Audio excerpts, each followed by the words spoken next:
Well, there, LockedIn Magazine fans. Beetle Bailey here with LockedIn Sports. Today, we dive into a subject that has to do with kicking game, which can make or break the team's chance of winning. With us today, Mike Hollis, retired NFL and NAL kicker, recently announced that the XFL has made the decision to approve the Launchpad kickoff tee as a legal on-field option for teams and players. The Launchpad tee is designed to improve player performance, player safety, and the new generation of kickers. Mike Hollis is also the founder of Proform Kicking Academy, a company that provides training and coaching to current and aspiring kickers. Please welcome Mike Hollis to LockedIn Sports as we discuss this new tee and the XFL kicking game. So how you doing, Mike? I'm good. Thank you for having me. Great. Can you give us just maybe a brief background? I did mention the NFL and stuff for our fans here, your background in the NFL. I played 9 years in the NFL, from 95 to 2003.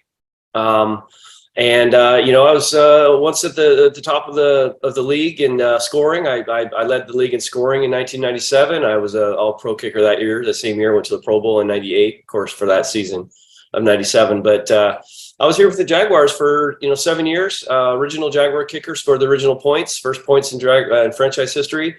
That's one record that'll never be broken. I know that Scobie's kind of taken over a lot of the other records that I had as the original kicker, of course. So I kind of laid the foundation, but other guys are going to come through and beat those for sure. But I had a blast in Jacksonville, and I'm still back here in Jacksonville and retired here and do obviously support the team, part of the Jaguar alumni group, and we go to games and support our Jaguars.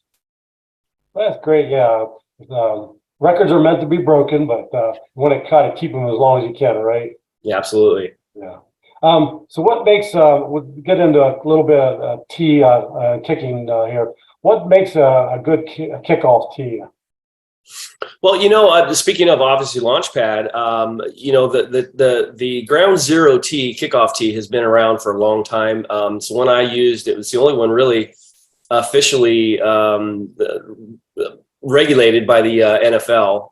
That's the NFL. That is the only tee right now the NFL will actually allow. So I know Bill Schaefer from Launchpad is really working on getting the NFL to approve it for use in their football games. It meets all the standards and everything that is required for a kickoff tee in the NFL.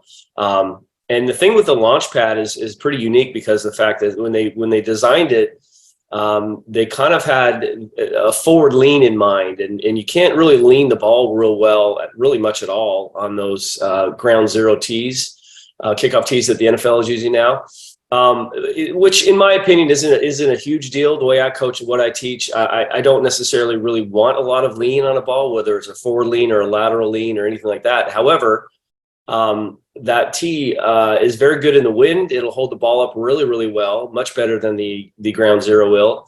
And not only that, with regards to going back to the leans and things like that, there's all kinds of different sets that you can put the ball on this tee with. I mean, there's different ways of kicking, onside kicks for sure. This tee allows you to have a unique set. And again, kicking in the NFL or any league really, especially when it comes down to onside kicks, as a kicker, you got to be a little creative. And, as a special teams coach, you kind of have to be creative as well. And, the special teams coach and the kicker can go through and look at different ways of kicking a ball and just kind of see, hey, the special teams coach can ask the kicker, say, listen, I have a certain thing in mind. Can you do this to the ball? And it's up to the kicker to figure out how to do whatever he's asked to do with the ball. And if you can't have a decent lean or something that would cater to whatever that kind of kick you're looking for to do, if you don't have a tee that will allow a certain set, meaning how the ball is placed on the tee and how it's positioned, you won't be able to do maybe what you're hoping to do. So I think it's a great concept, and and even looking at the ground zero kickoff tee, it's kind of like the ball sits in a little bit of a hole. And you can go into the specifics as far as does the ball touch too much surface area? So when you kick it, is it limiting your distance and height because it's touching the tee in a certain way? It is what it is. If you want to think of it that way, I don't think it's that big of a deal, but the launch pad has nothing in the way, especially if you turn it backwards and use it the way most kickers honestly are liking, as far as I know. Me specifically, when I played that game for the Sharks, I used a launch pad kickoff tee, and I used it backwards in a sense where it's not really wasn't meant for that direction, but a lot of kickers really like it backwards, and I used it as well. So if you use it backwards, there's nothing in the way of the ball as far as any objects or something that's going to affect the distance or height of the kickoff. And I think it's a tee of the future. And you talked about it being safe. That really comes down to breaking the kicker's toes or something. Those ground zero kickoff tees are really, really solid. Solid rubber, and I've kicked them before, kicked the tee itself on accident, and it does not feel good. It hurts. So that's part of the safety. And then of course you got a kickoff return, and somehow maybe the guy or whoever gets tackled, or you got players landing on that kickoff tee that was just used on the kickoff.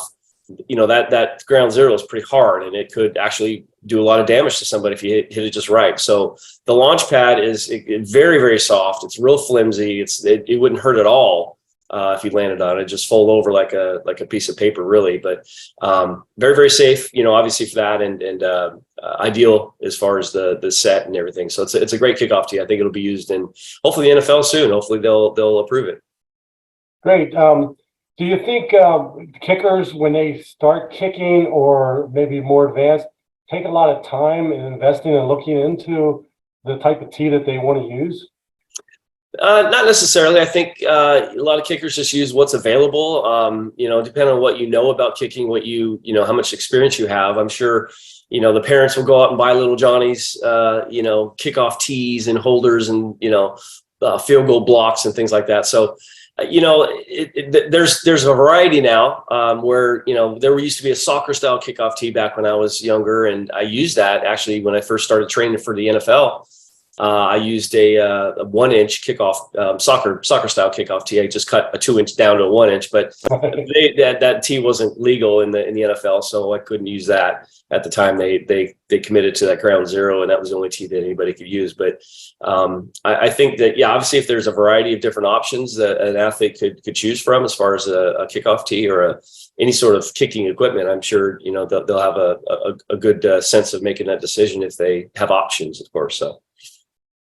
So the XFL did, I guess you announced, and that they approved the use of it. Do you know if it's going to be used by a lot of the kickers, or is this something that they put in the rules that the kickers are allowed to use?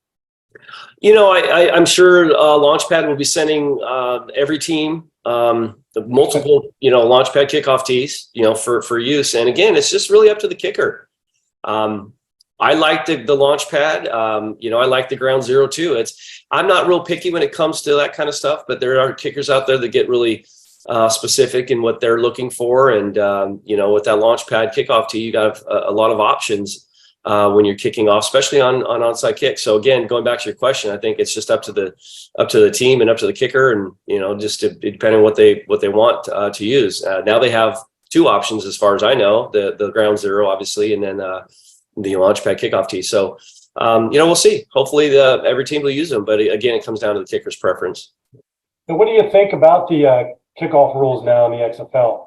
I know the return percentage, I guess the 2020 when they first 8 games was something like 90% return, and the NFL, I guess, was about like 36. So do you think, I guess, it makes it more exciting football? Well, if a funny story, I was with a company called, and I was hired as a kicking coach for this company called Your Call Football.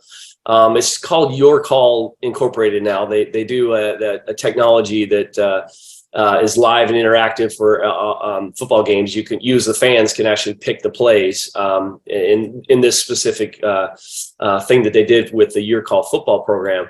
Anyways, the year they were here in Jacksonville and they had all their practices at Flex Field and all their games really there.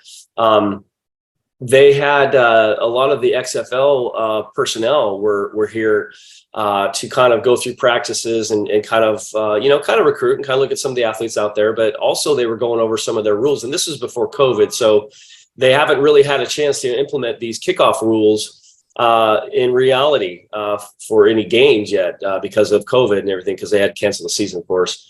And so now we're back. Obviously, the season's coming up soon, and so the kickoff rule essentially, we'll see it. And from what I recall, I remember the kicker is in the same spot he normally would be, a 35-yard line, kicking the ball deep. But the kickoff cover team is like on the opponent's 35-yard line, and then the rest of the return team, the whole kickoff return team, is like on the 25-yard line or so, somewhere in that area. So there's a 10-yard difference between the two teams, but they're already way down the field. Okay, so the kicker kicks off, and nobody can move until the ball is caught. And I think there may be a penalty if you kick it too far, if it goes in the end zone for a touchback. Not necessarily a penalty, but you get the ball at like the 40-yard line. So it's not advisable to kick it through the end zone, because you're going to get the ball on the 40 or give the ball to the other team on the 40, I should say. But ultimately, with the kickoff coverage and the way it's set right now and the rules that they have as far as both teams kind of being close together, it reminds me of like a punt. And that was my first thought, when NFL's having all these problems with, concussions, and when you want to make it more safe. I'm thinking to myself, well, how many concussions happen on punt returns? Not nearly as many, if any, that had on, kickoff returns, for obvious reasons. Two teams are coming together, colliding, going full speed. Well, when you're punting, both teams are running down the field basically kind of together, right? So there's no head-on-head collisions really typically in punting. Obviously, the return man's coming forward, but that could be a possible head-on collision, of course. But for the most part, both teams are running together, so they're soft blocks essentially. So that's really what the XFL is doing now with the kickoff, is it's forcing soft blocks, meaning you're starting really close to each other, and there's not going to be a lot of aggressive, blows, really head-on-head collisions in that kind of atmosphere. So I think it'll work out good. I think it'll be exciting, and we'll at least be able to see some returns. And the NFL has gotten better. When they first made that rule, they moved up to 35, and kickers these days are kicking the ball really far, and every kicker typically would have the ability to kick it through the end zone from the 35. But some teams lay it up, because they have more confidence in the cover team, and they're able to pin them inside the 25. So if you do kick a touchback in the NFL right now, the return team gets the ball on the 25. So it's a 5-yard difference between the old touchback rule. So you're giving your opponents 25 yards of room there to play with if you do kick it to the end zone. But again, if you have a strong cover team, and you've got some good athletes out there that make plays, and you're confident in your kicker, and you can put it where you want it, as a special teams coach, I'd pop it up all day long and try to have that return team see if we can pin them inside the 20 even. It looks like it's going to be very exciting, and at least it'll be one more play instead of going out of the end zone and touchback and okay, TV timeout or whatever. Let's gear up the offense to play. So we're looking forward to it. Anyway, let's a little bit about your Proform. We'll finish up here. Give us some information about your kicking. I know you've been doing this for a while, and give us a little background of what's going on with it. Okay, yeah, I've been in business for about 17 years now, and it's Proform Kicking Academy. It's my backdrop here for this interview, of course. But I specialize in private one-on-ones. I teach things that are a little, I don't want to say complicated, but they're different than most out there, most kicking coaches. And again, there's a lot of guys out there kicking, and I refer to it as just athletically. And what they're doing is they're athletically steering a ball through the uprights, or they're athletically trying to place a ball certain, height and distance and direction, of course. But with regards to the mechanical things that I teach, I wasn't a very big guy, and I clearly am not anymore. Even, now that I'm older, I'm probably a little smaller even when I played. as far as weight wise, but I'm 5'8" on a good day. Right. Officially 5'7.5" or whatever I was, but and 180 pounds. And, on top of that, I was just a very average athlete. And, based on those three attributes of what you consider, to be an NFL sort of athlete, I should not have played in the NFL with those, 5'7", 180 pounds, very average athlete. There's no way I should have played, but I did. I played 9 years in the NFL. And I was doing things better than a lot of guys that were twice my size were doing. So I know that the technique was really the reason why I was able to play in the NFL. And that's where my passion is. I want to share this with everybody I can who wants to learn the best way of kicking a football. And with what I just mentioned about my size, I needed to get 100% of me into the kick. These other guys that are really good athletes and are able to kick the ball far. And what they do literally is just use their leg, and they're able to, you got NFL guys that can kick it really far and high by just using the leg. And that's something I could never do. But my point is that if any athlete can do what I'm doing, somebody who's extremely athletic and maybe big, strong, and, size wise has a lot of weight that you could put into the ball. If he was able to do what I'm doing, man, you'd see like 80-yard field goals these days. You wouldn't see, 60, 70, 70 yards. That's a long, I'm telling you, 80 yards. I'm telling you, there's a technique there that will allow 100% of the body weight to kick the football. And that's what I specialize in. And it does take some time to learn. And it does take some attention to detail, a very, very strict attention to detail, because there's a lot of things that are not natural in the kicking sense, but are once but they're very natural in everyday life sense, like running in a straight line. I know anybody can run in a straight line. Well, when you do this technique, you kind of run in a straight line, and there's a lot of stuff that you do that in the sense that it's not normal in a sense. Or here's a classic example. I tell kids, I say, listen, if you went to a camp and the coach told you, we're going to teach you how to kick field goals, we're going to teach you how to, kick off, and we're going to teach you how to punt. And all three of those skills are going to be almost identical motions. Would you be a little nervous if that coach told you that? Most kids will say, yeah, because they think a punt is a very forward motion and a field goal is a very lateral motion. And those are two different types of kicks. How in the world would you compare them and make them the same? That's what I do. I make them the same. They're almost identical with the way I teach it. And so it just gives a new perspective on what could be done with the technique, and what you could possibly do with your body and momentum and all that stuff. And I'm telling you, every kicker that comes to me who's never been with me before, clearly, but maybe he's been with somebody else and he's been coached and he thinks everything this guy's teaching is great, and he's just in the area and wants to come see me, which matter of fact happened this last weekend. I had worked with a guy that was in a different state that came down for the Jaguar game actually. And he was coached by another guy. And ironically, I worked with this guy, his kicking coach, in one of the camps I did years ago. But and again, that sparked my interest to ask him, like, okay, what's your coach telling you to do? And he would tell me these things. I'm like, oh my gosh, no, I never said that. That is the opposite of what I'd want you doing. And so again, it's a little challenging for me as a coach to kind of convince these guys, but going back to the technique and how efficient and smooth and easy it is to do once you understand and you're able to do it, that's the process. It takes a little while to do, but once that's down, I'm 50 years old. I turned 50 back in May of 2022, and I played a football game for the Sharks a month later, less than a month later. Okay, so on June 3rd, I'm 50 years old and I was able to play at the professional level. Okay, so I know my form and my technique is clearly the only reason why I'm able to do that, but my point also is that I'm still kicking and demonstrating for this guys at the age of 50. And if I can do, and part of the stuff that I teach is kind of unbelievable in a sense where you'd have to see it in order really to believe it. I have to do that for these kids. I don't really have to, but I do. I want to, because I want them to understand that by doing certain things, you think common sense would say, well, there's no way that ball is going to go where he's going to tell me it's going to go, or he told me he's going to go. And it does. After I show them, I said, listen, and a lot of times their jaw is on the floor because they're just like, I have never heard anything like this before. It's so different and so unique. And again, it's a challenge because it doesn't, and I say it's a challenge for me as a coach, but part of it is the fact that these kids, if it doesn't feel comfortable, they have a hard time doing it. But again, anything in life, if you're trying to create new habits with anything you're doing, any mechanical thing you're doing, anything you're doing, if you're doing something differently than you're normally doing it because you're trying a different method or something or whatever the case may be, it's going to feel awkward.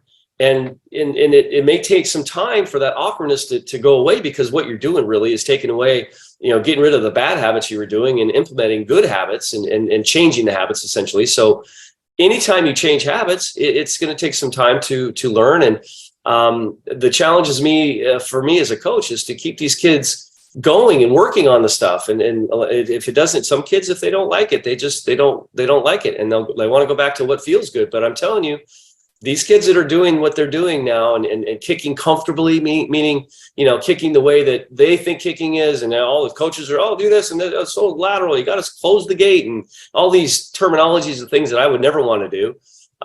These kids feel comfortable doing, but I tell them, you will only be as good as your athletic ability if you continue to kick that way. In other words, if you're an average athlete, you're probably going to be an average kicker. If you're a good athlete, you have some potential being a good kicker, but your athleticism only lasts so long, and it only takes you so far. If you're not a really good athlete, you'll never be a great kicker if you're not a great athlete, if you do it the way you're doing it. But if you do it the way I'm doing it, you can make the NFL, because look at me, I did. And I wasn't the greatest athlete. I wasn't the top recruit, kicker out there. I went to junior college for 2 years before I went to University of Idaho, which at the time was, well, they're back down now again, 1AA, FCS. Okay. So it wasn't a huge school, but I was able to do that, using this technique. And my size, of course, was probably one of the reasons why most coaches in the colleges weren't really that interested in me. Oh, you're too small. What does that have to do with anything, So it's fun. It's very rewarding. Matter of fact, we have Purdue, University of Purdue has the most accurate kicker in the history of the school, is one of our guys that just finished up his senior year there, Mitchell Finneran, one of the guys we worked with for many, many years. And so he's looking at some pro opportunities. Hopefully he'll take that chance and work and see if he can get onto the next level. But we have a lot of guys that have done really well in using our technique. And, it's hard to perfect, but once you even getting it, close to perfect, you're still going to make lots of kicks, so it's good stuff. I love it. Yeah, that's awesome. I was going to ask you, are there any stars coming out of your academy that we should look forward to, or, have already been out there? Yeah, like I said, Mitchell Finner, we've had some in the past, guys who played for Wake Forest, guys who played for Notre Dame, guys that went on to Vanderbilt. Tommy Openshaw, local kid here at Creekside, played 4 years at Vanderbilt, doing the stuff that we taught him. Nick Novak, speaking of the NFL, Nick Novak was a guy that we worked with, and before, he was in the NFL for 2 or 3 years and didn't do great when he first got in, and then took a couple years off to kind of reestablish himself. And that's when he reached out to us and went and came down to here to living in San Diego. Of course, he came all the way out to Florida to work with us multiple times. And now not only is he coaching, he played in the NFL for, 12, 13, 14 years, is now retired from the NFL and did very good. And now he's coaching in San Diego, and guess what he's coaching? He's teaching the same things that we taught him years ago, even though he didn't do a lot of this stuff but he worked hard on it, but he's coaching that stuff. So guys like that is a classic example of how this Proform technique and these methods are actually, spreading around the nation. And hopefully, I compare it to golf. I think that there's, golf's been around a million years, and there's a certain foundation that these professional golfers have kind of submitted to. And they're like, okay, this is the best way of swinging a club. There's a lot of basics that all the pros do. Kicking is not there yet. There's all kinds of different things that the pro kickers do at the NFL level or any pro level. So they've still got a ways to go with the kicking world with regards to getting a good foundation, what things that should be taught and should be worked on, basic foundation fundamentals that should be worked on a constant basis. And kicking's not quite there yet. And I can only blame the feeling of kicking a soccer style football and how it feels good to kick it the way most guys do. That's the only thing I can think of as the reason why this technique, my technique, has not really taken off yet quite so much. I mean, it has, but I want every kicker out there to kick the way I do, because it is the only way. It's the best way of kicking a football. I'm very prideful of that. And I lived it. I did it. I was never supposed to be someone who did the things that I did. And I'm telling you, it's all technique. It's all leverage and technique, and how to use all of you take advantage of every bit of you that you can into the kick, and that's what I teach. So I really, really, really enjoy it. Yeah, thanks. I mean, that is great to know. I mean, all the years you had to study of what you do, the mechanics and things like that. So I really appreciate stopping out here for a few moments here to talk with us here at LockedIn Sports, and hopefully we'll see some more stars coming out of Proform, and we'll watch here for the XFL and see what happens with kickers and. Keep an eye out for, there's a couple guys I've actually worked with. Sterling Richter. I'm not sure what team he's on. He's a punter, really. And then Taylor Rosalino is a kicker for Arlington, I believe, Arlington team. But those two guys. Renegades, yeah. I've worked with those two guys personally, and so those guys should be doing pretty good.